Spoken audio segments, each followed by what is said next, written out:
Hello friend, हमारे सत्संग YouTube channel में आपका स्वागत है। किसी गांव में एक दानचंद नाम का आदमी रहता था।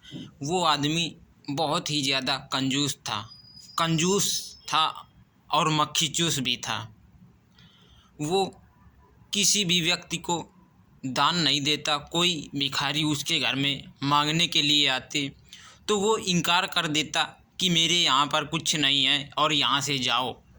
तो सारे मांगने वाले लोग, भिखारी लोग उसके घर से वापस लौट जाते, लेकिन उसके घर में एक भी दिन कोई भी भिखारी भिक्षा नहीं पाया। वहाँ से वो भगा देता दानचंद।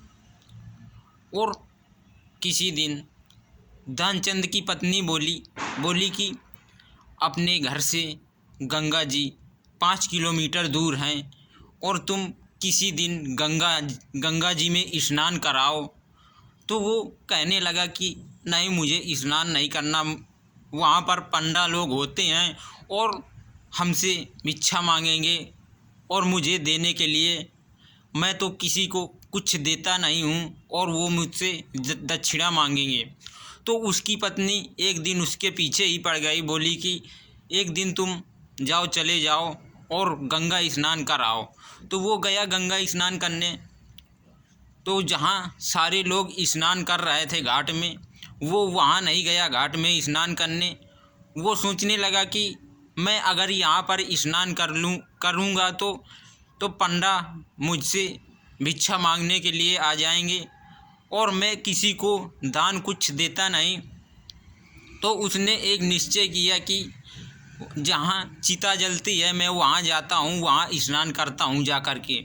तो वो गया जहाँ चिता जलती थी, वो वाले घाट में गया और वहाँ जा कर के वो स्नान करने लगा। वो पानी में घुस गया। तभी भगवान का रूप बना कर के पंडा बाबा आ गए। और वो जब पानी से बाहर निकला तो वो पंडा जी को देखता है।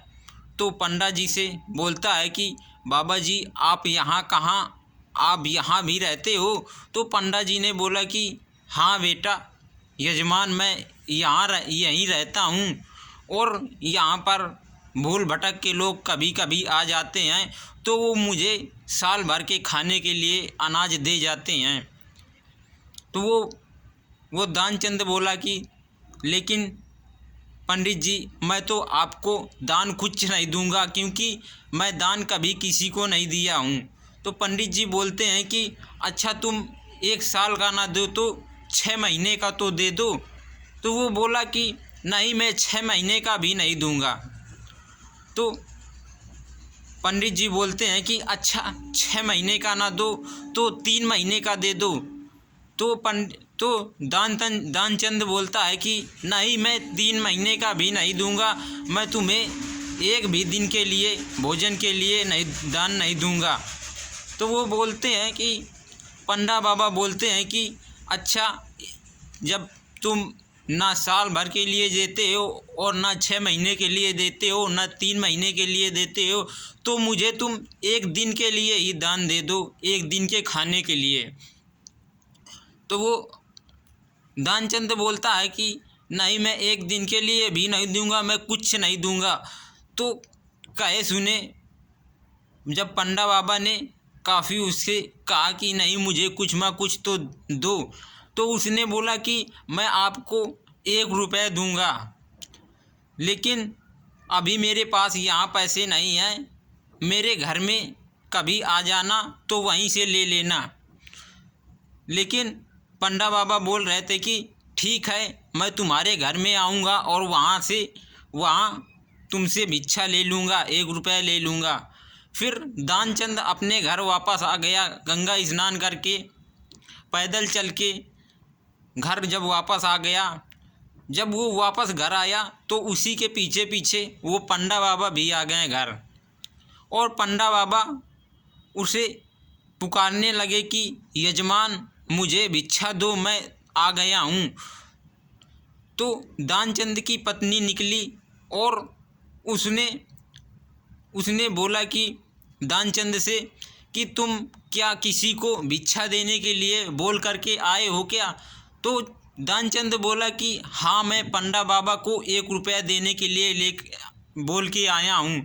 तो उसकी पत्नी बोलती है कि बाबा जी को 1 रुपया दे दो। तो वो बोलते हैं कि दानचंद बोलता है कि नहीं, मैंने कभी किसी को भिक्षा नहीं दिया है, तो मैं भिक्षा क्यों दूँ, मैं भिक्षा नहीं दूंगा।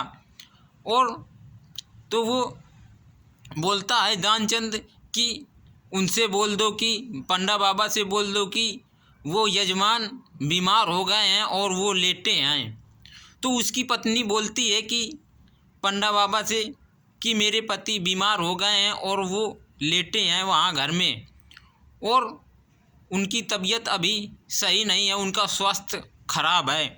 पंडा बाबा बोलते हैं कि ठीक है, जब तक उनका स्वास्थ्य खराब है तब तक के लिए मैं यहीं पर रहता हूँ आप ही के घर में, और यहीं पर खाता बनाता हूँ। तो उसकी पत्नी बोली कि दानचंद से बोलती है कि पंडा बाबा यहीं रहने के लिए बोल रहे हैं, उनको 1 रुपया दे देते और दे करके वापस वो चले जाते, लेकिन आप बोल रहे हो कि मैं उन्हें 1 रुपया भी नहीं दूंगा। पंडा बाबा वहीं खाने बनाने लगे, और फिर दानचंद बोलता है अपनी पत्नी से कि पंडा बाबा से बोल दो कि मेरे पति मर गए हैं, और वो सांस साध करके सो गया। पंडा बाबा से उसकी पत्नी बोलती है कि मेरे पति मर गए हैं।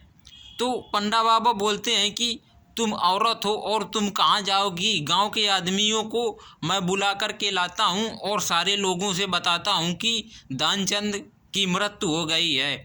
वो पंडा बाबा सारे गांव में गए और लोगों को इकट्ठा कर लिया।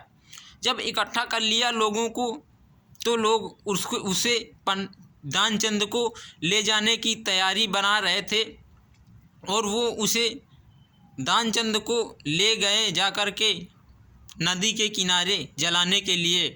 जब वहाँ लिटा दिया तो पंडा बाबा तो भगवान ही थे। पंडा बाबा बोल रहे थे कि उसे उसके कान में बोले कि दानचंद मुझे 1 रुपया न दो, मैं पंडा बाबा नहीं हूँ, मैं भगवान हूँ। तो दानचंद धीरे से आंखें खोला, और जब देखा कि ये तो पंडा बाबा हैं तो वो फिर आंखें मूंद लिया। फिर पंडा बाबा बोलते हैं कि अरे मैं भगवान हूँ और तुम जीत गए और मैं हार गया, मुझे 1 रुपया तुम नहीं देना, और तुम जाओ अपने घर और मैं भी जाता हूँ अपने घर। तो वो दानचंद खुश हो गया कि अब मुझे 1 रुपया नहीं देना पड़ेगा, और मुझे ये मरने का नाटक मैंने जो किया तो मैं सफल हो गया, और मुझे कुछ पैसे भी नहीं देना पड़ेगा। और सारे लोग अपने अपने घर चले गए, और दानचंद भी अपने घर चला गया, और वो भगवान जी दानचंद की परीक्षा ले रहे थे, लेकिन दानचंद से 1 रुपया भी नहीं निकला भगवान के लिए। दानचंद काफ़ी कंजूस था, तो इसीलिए दानचंद ने 1 रुपया भी नहीं दिया और मरने का नाटक ऊपर से कर लिया था।